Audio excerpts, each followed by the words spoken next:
Resuming debate, the honourable for Calgary Forest Lawn. Thank you, Madam Speaker. Madam Speaker, as the great Thomas Sowell said, and I quote, "The more people who are dependent on government handouts, the more votes the left depend on for an over-expanding welfare state." And I can't think of a better quote for tonight's debate when we're talking about this temporary 2-month tax trick that this Liberal-NDP government has introduced, which is nothing but a cheap gimmick and something just to buy votes from Canadians.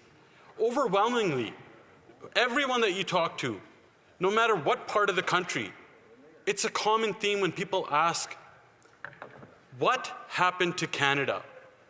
What kind of place did Canada turn into? How did Canada get so weak? How did Canada end up getting such weak borders, such a weak economy, and such weak security? And the answer is simple. It's because we have a weak, incompetent, selfish Prime Minister. That's right. That's why. Madam Speaker, I remember after immigrating to this country, growing up here, we didn't have much, and I know many people can relate to this story today, but the outcomes are much different. For me and my family, when we moved here, we didn't come here with very much at all. We lived basement to basement, sometimes all in one room, because that's all we could afford. I'm the son of a taxi driver and a mom who worked different jobs, like at a Tim Hortons, at a long-term care home. I didn't really get to see my parents growing up because they were working all the time just to put food on the table. I remember at a very young age, me and my brother getting a paper route. So we would finish elementary, come home, and put together the newspapers. They would come in 5 or 6 bundles, and you have to put them together. Then you'd have to go hand them out, sometimes in the rain, sometimes in the snow. Sometimes you get chased by a dog. But you know what? We had to earn. We had no other choice. I was considered an at-risk youth. But growing up, I didn't feel much more different than anyone else.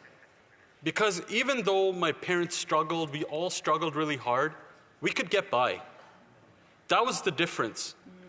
Even though we weren't making much, at that time you could still afford a home, you could afford to pay your rent, you could afford a mortgage payment. You could go to the grocery store and still be able to get a week's worth of groceries with a powerful paycheck. And this is why people keep asking, what happened to Canada? Even someone like me, who was an at-risk youth, lived through a lot of poverty, didn't think that there would be much. My parents didn't really think that either I was gonna, I would have much of a future, just because of the way that we grew up. And I was very fortunate to be able to grow up in the riding that I get to represent today. And that's the voice I bring to this House, are those people that grew up just like me. But the difference is, today, after 9 years of this Liberal-NDP government, that Canada that we all once knew is gone. The Canadian dream that my family came here for, and many other immigrant families, and the ones that were people that were born here and grew up here, that they knew about, where you could put in hard work and earn a powerful paycheck, live in a community that's safe from drugs, especially ones that are government funded, safe from being abused or even murdered, like we see today, the rise in violent crime. That was the difference. That's all it took. It took 9 years of this incompetent, weak Liberal-NDP Prime Minister to turn this country into what it is today. I could not have imagined, Madam Speaker, that we would be living in a country where there's over 2 million people visiting a food bank in a single month, a third of which are children. 1 in 4 people in this country are skipping meals. Skipping meals. There's parents who are skipping meals so that they have enough to give to their kids. Madam Speaker, that's something I know very well about. This is something that I've seen in my own household.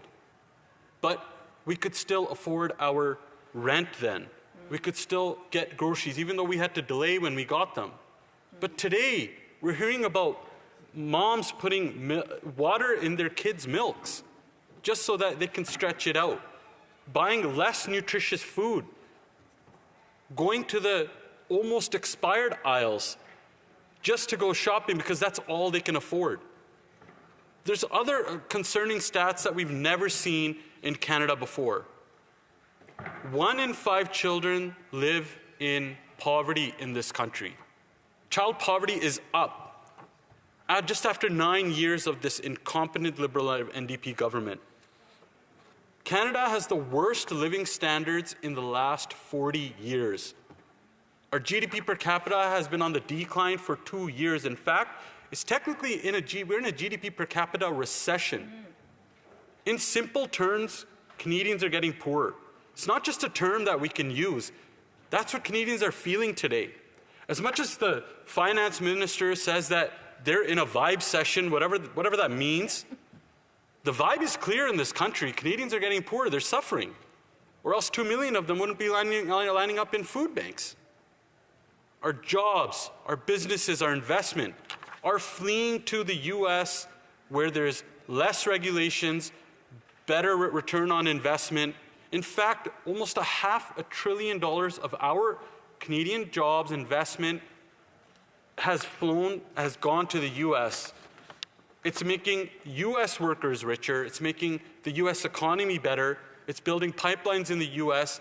And Canada is left footing the bill. Because that's what 9 years of incompetence does. This Prime Minister has driven our good jobs, our good investment out of Canada. That's the vibe of Canada today. The explosion in population growth, even though this incompetent former immigration minister was warned by his own department that they were about to explode the immigration levels. There was already a housing crisis. They warned him it was only going to get worse. They ignored it. And just like this 2-month temporary tax trick to buy votes, they exploded the population for votes and votes only. And what did that do? It did exactly what their department told them to, the same thing that they ignored. It made housing even worse. In fact, what kind of a government spends almost $89 billion on housing and housing costs double? Yeah. What kind of measure of success is that? Is it really something to celebrate? Is that really a vibe session that they spent so much money to achieve such a horrible outcome where all these people that they brought here in search of getting more votes for themselves are now living under bridges, that they're sleeping in their cars because they can't afford housing because they doubled housing costs? That's the reality. Madam Speaker, remember when you used to be able to go to the grocery store and get a full week's of grocery in $200? What does $200 get you now? Barely a bag, maybe a little bit more. That's why people are suffering so bad in this country. That's what 9 years of incompetence by this Liberal-NDP government has done. When they doubled the national debt, doubled food bank usage, it's nothing but misery for the good people that just want to work hard and make something for themselves and their families. And what does this Prime Minister do? After doing all of that to them, he continues to kick them down harder. He kicks them down with a punishing carbon tax scam, one that takes more from Canadians than what they get back in these fake rebates, which is proven by their own public budgeting officer, and one that doesn't help to reduce emissions. And we know that because their own department told us that there's no measure that they keep that says that if they increase the carbon tax scam, this is how much lower emissions go. Because they know it's like this Prime Minister and not worth the cost. But Canadians are left with that cost. They see that cost when they fill up gas, when they go to the grocery store, and when they have to turn up their heat, which they're all doing right now since winter has started. They don't have the luxury of this multi-millionaire trust fund baby prime minister. Exactly. They actually have to go grocery shopping for themselves, unlike this prime minister. They have to fill up gas themselves. They have to drive their kids around to get to tutoring, to go to sports. They don't have the luxuries that this spoiled prime minister has, that has exploited Canadians and made them poor. That's the difference. But we have a common sense conservative leader that knows about hard work, that grew up in arguably the greatest city in the greatest province in this country, in Calgary, Alberta, who knows about hard work. That's why he not only talks about the common person, he is a common person. He's definitely extraordinary, Yes. but he is one that cares about everyday Canadians. That's why on this side of the House, we have common sense policies for the common people, the people that built this country, the people that have kept it afloat, even though this incompetent Liberal-NDP Prime Minister continues to kick them down with his failed policies continuously. Have you ever seen this many homeless encampments in the country? This Prime Minister brags about housing that somehow he spent almost $90 billion on. The only thing that really went up are the homeless encampments that have went up around the country. And they brag about that no one has invested this much in housing as much as our government has. But what did it get them? What did it get Canadians? It got them more homelessness. It got them more food bank usage. It got them more pain and suffering. But I guess it's all good because all these people that are suffering are just in a vibe session. It's fine. Okay, just cut Disney Plus, remember? I'll be fine. Canada is in an absolute productivity crisis after 9 years of this government. We already know how much investment they drove out. But you just have to look at the gap between a US worker and a Canadian worker. That gap is widening. In fact, US workers are $32,000 better off than Canadian workers. If this incompetent government had just kept pace that Prime Minister Stephen Harper had, then the gap would not be as wide, and a Canadian worker would be at least $4,300 richer a year. A year. That would make a huge difference. Yet this government and their failed policies, supported by the NDP because their leader really wants his $2 million pension, so he keeps this incompetent, weak Prime Minister in place, has turned Canada's economy worse than Alabama's, which is one of the lowest economies in the US. Canadian household debt is the worst in all of G7 countries. But we have to look at why. On an average paycheck, Canadians used to spend about 40% on just housing. But after this government doubled housing cost, doubled the national debt, what did that do?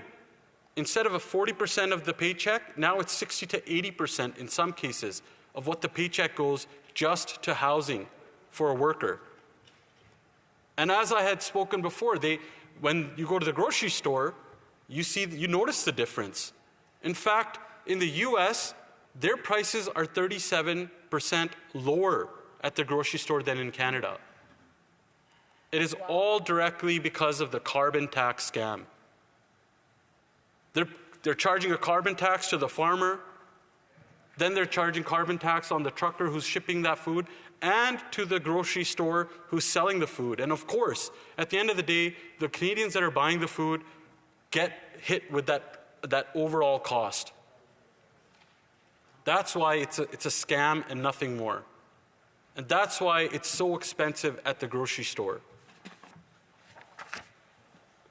But this government comes up with these cheap gimmicks, these lollipops that they give just to garner more votes.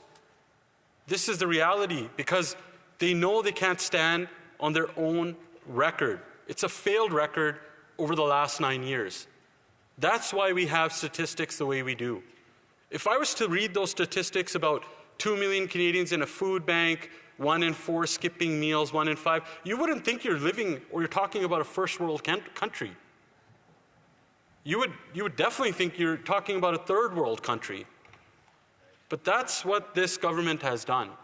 And for a government who keeps talking up a big game, you know, the member before from Whitby talked about muzzling and, you know, not being able to speak. It's ironic. The Toronto Star, of all people, published saying Liberal MP says he was threatened with consequences for opposing $250 check proposal. Threatened. The Hamilton MP said earlier this week that he would vote against the government's cash rebates because they leave out seniors and people with disabilities. The New Brunswick MP said she would support the current measures when it comes to a vote, even though she believes it is too restrictive. Newfoundland MP said he would like to see the checks expanded to include seniors who receive the guaranteed income supplement but would support it, as is because he doesn't want to cut off help for Canadians. Another MP, St. Catharines MP, who's a Liberal, said the benefits should be targeted and said the Liberals have already enacted measures to help seniors, such as Ottawa's dental care program, which prioritizes seniors. But he's not in favor of what the government is putting out. Yet they are being muzzled. Remember the 24 MPs who supposedly signed a letter that wanted the Prime Minister out? Where are they now? Waiting for a cabinet post. Like my friend just said, either they're waiting for a cabinet post or they just went away. What this Prime Minister is good at, he's good at muzzling people, especially women, especially strong Indigenous women, ones that used to be in his cabinet, like Jody Wilson-Raybould, who stood up to his corruption, that said no to his corruption. And what ended up happening to her? Not only was she muzzled, she was kicked out of cabinet and kicked out of caucus. That's the record of this fake feminist Prime Minister. One who's done blackface more times than even he can remember. Someone who virtue signals about his carbon tax scam and belittles everyone else who has to drive their car to work, that has to drive their kids to sports, but slams a carbon tax scam on them as he jet sets around the world on his little celebrity tours, taking selfies with celebrities, and trying to make himself look flashy for whatever role he's going to try to play after the next election. Because, Madam Speaker, after the next election, this weak, incompetent Prime Minister will be replaced with a common-sense Conservative leader and a party that will bring back and restore the Canada that we once knew before. One that will axe the tax. We will get rid of the carbon tax scam for everyone for good. Yes. And do it to everything. We will build the homes. Not only will we take the GST off, take the tax off homes that are built under $1 million, which will help create 30,000 more new homes and save people on their mortgages and the cost of housing, but we'll also incentivize municipalities, the ones that this Prime Minister keeps shoveling billions of dollars to, that end up building more bureaucracy and not more homes. We're going to make sure that we're going to incentivize them to have 15% more homes built, permits closed, or else we're going to withhold their infrastructure dollars until they meet that target. That's how realtors work. That's how municipalities should work. We're going to fix the budget. This incompetent Prime Minister who said budgets balance themselves, he doesn't think about monetary policy. And recently he said he'll let bankers think about the economy. Well, you know what, Madam Speaker? Our common sense Conservative leader doesn't only think about the economy, he'll fix the economy. We're going to bring in a dollar for dollar law. For every dollar any department wants to spend, they have to find $1 of saving, just like we have to do at homes, in our homes, on our house budgets. and what businesses have to do. And we're going to stop the crime, the lawlessness, the crime, chaos, drugs, disorder that this Liberal-NDP has unleashed all over our streets. We see it every single day. Another story comes out every single day that is, and most of the time it's from repeat offenders. Yeah. We're going to bring in jail and not bail policies to keep the repeat violent offenders in jail, where they deserve to be. Yes. And Madam Speaker, I'll finish off by saying, instead of taking pennies off Pringles or chump change off of chips, a common sense Conservative government with the member from Carleton as a Prime Minister will axe the tax on everything, for everyone, for good, and we're going to bring home the Canada that we all once knew and still love. Thank you, Madam Speaker.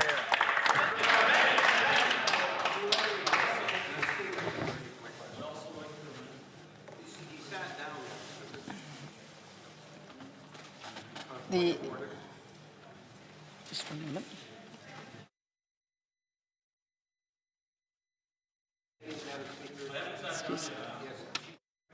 Excuse me. Madam Speaker,